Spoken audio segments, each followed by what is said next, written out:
Practice what you preach. Practice what you preach. I feel like we need like segment intros now. Yeah. Well, the iterations are coming, so I'm sure a segment intro won't be too bad of a choice or upgrade.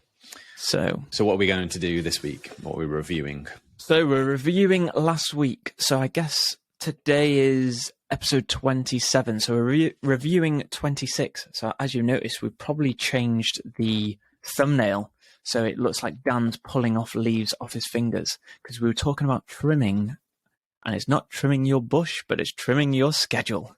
That's another pod for another day. Insert sponsor here for trimming application. For Manscaped. Manscaped.com. We've all heard that sponsorship from many a pod. But yeah, so we're looking at how have we took that pod into our week. So what I will suggest from me is I've helped write down everything that's on my brain and then try to schedule a call with Dan from a work point of view to see what is working well, what needs to be sunsetted, which I learned recently is basically letting go of something, putting it down, stopping it, whatever preferred words that you like to do. Obviously, the animal lovers probably won't like the putting the down element, or human lovers, depending on who you're talking about. So sunsetting projects that might be on your mind, or just putting a pause to them. So stuff that might not be working. So that's basically what we did. We've got a lot of projects in-house, out-house, that we're trying to continue our impact and try not to water down our quality.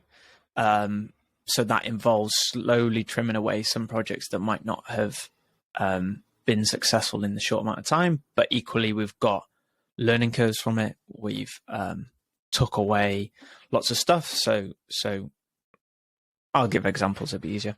So Jobbing is a Welsh jobs board that we've been trialing for over a year now. We've inserted over 1,000 job applicants. No, not job applicants, job adverts. That's a better word. And it's a really good learning curve and process, but we learned that how we wanted to create it was more automated than it actually was. And it was heavily data inputted. We did have a helpful volunteer, but equally we wanted to make sure that we're doing the 80-20 rule, so putting 20% of effort, getting 80% results, rather than the other way around of putting 80% effort and only getting 20% results in that regards. So we were looking at seeing what works for the team, seeing how much it's affecting us, seeing what we enjoy about that, working together, and see if we can move that style of working together onto different projects that are flourishing or ones that we might want to push, because there's no point just being a dead tree with alive leaves. Yeah. And I'd like to give a kind of a bit more background to that. So we, at its best, so we ran like Facebook ads, £1 a day, targeting people that had Facebook set in Welsh, which were really, really effective, which basically meant that our pay-per-click was like 6 pence. So that's a really good niche if you want to advertise something in Welsh, get it into Facebook, because you can target based on Facebook being set in Welsh. At its best, that was delivering kind of like roughly, I think, 2,000 to 3,000 views a month. And then when you turn off the ads, there's like a baseline of like 1,000 views a month, give and take. So it's kind of like doubling our organic reach if we have add-ons, which is good. And yeah, I think it was a good project to try and do because there's a good niche, but ultimately it was kind of taking away potentially some of the focus of other projects that are more successful. So it was good to have a discussion about sunsetting that. For me, I think I've reflected on even my own capacity because we're working on Insider, which is the home of unreleased music, which is a music app, a music streaming platform for music artists to make more money from their unreleased stuff. Because right now, your unreleased music is sitting on a shelf collecting dust. And it might be collecting dust because, one, you've not had the resources or time to finish it. Or two, you might not be allowed to release it because you're in some sort of agreement with your manager or record label or whatever. So what we're trying to do is allow you and help you to monetize the stuff that's sitting on the shelf. So I've been doing a rebuild of the app. So it currently is in the App Store, currently is live. I've been doing a rebuild of the app to put in more features and more stability in. So in us saying no to jobbing or kind of sunsetting that, I can carry on focusing all my development effort on this project or this startup, as it were. And the second thing that I've been doing this week is I'm mindful of quotes that we've given out to people for to do websites. And I've realized that I don't have capacity to do those websites. So I've decided to be like, hey, I know I gave you a quote, but actually we are absolutely stretched. So I'm going to have to back out. So if we do win this thing, then we're going to have to back out. So it meant for a couple of awkward email exchanges, but ultimately I needed to be honest and not kind of promise or overpromise. And then I gave in a substitute. So I know a guy from university that does websites up in Manchester. So I was like, I'm really sorry, we're going to have to do this because of capacity issues, but an alternative could be speaking to this person. And actually that has, even though there was disappointment, that has turned out to be that the person that I recommended might end up working out for them, which is great.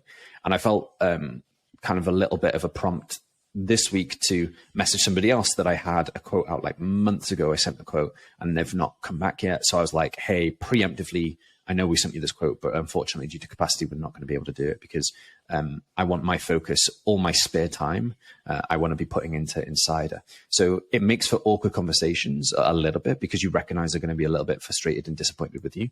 But the grand scheme of things, it's more important for my stability and kind of mindset and focus to be focused on one thing. So I basically was like, yeah, although I recognize I'm going to disappoint somebody, it's better to disappoint rather than say yes, and do both things. And basically I'm the one that loses out because I stretch myself beyond what I'm capable of doing. So yeah, I would say that's something that I've kind of applied from last week into this week. Yeah. And that's a good practice segment for moving forward because I think it's always good having a pod and saying loads of advice and loads of wisdom, but actually it's quite good to self-reflect, use it in our week, or equally not use it in our week and maybe add an iteration from what we've been talking about on the spot. But yeah, for sure, because we don't want to be all talk, so we want to show you that we are doing it and are having difficult conversations and refining things. And I think, hopefully it shows the real side. ChatGPT AI is so useful. You writing an awkward email, but then it fluffing it out and making it sound a really nice put down. I'd highly recommend it for those who if you have English. If you have, so I wrote it from the heart. I didn't use ChatGPT, but I wrote it from the robot. If you have awkward emails that you have to do, then put it in ChatGPT. Sometimes delegating the awkward moment can then feel like less awkward that you're pulling the trigger. But I stood up and took the brunt of it, of any response that came. So yeah, be encouraged it's okay to get into awkward situations, and it's okay to get into those awkward situations because you know why you're doing it. Yeah. I know why I'm doing this because I'm trying to focus more and more my time and effort and my energy into this one startup product that's got legs, that's got potential, and I really want to further that potential. So yeah, it can become a hard situation, but I think it's well worth doing it.